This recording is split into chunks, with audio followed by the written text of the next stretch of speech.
Well, imagine for a moment that you could get just tons of North American pastors to sit in a room, and the seminary class was taught by a number of your friends who have planted churches in Liberia and neighboring countries. What would they want to teach? And what would you want the pastors to learn?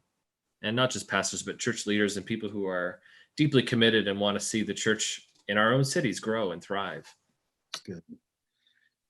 I think um, I think they would want us very quickly to rethink what we mean by that word grow and what we mean by thrive and be successful. I mean, one of the greatest African pastor teachings I've ever heard, is the measure of a great church is not by its seating capacity, but by its sending capacity. And we still define successful churches by which ones are the most established within our communities. In other words, who has the biggest building, who's got the biggest programs and the most staff. And so as much as we don't want to admit it, we are so products of our consumeristic culture.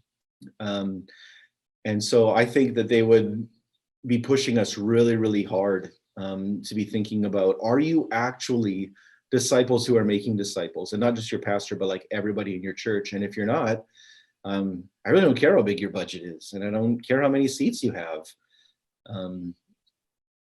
Sending capacity, not seating capacity. That one I think is at the heart of a lot of their message.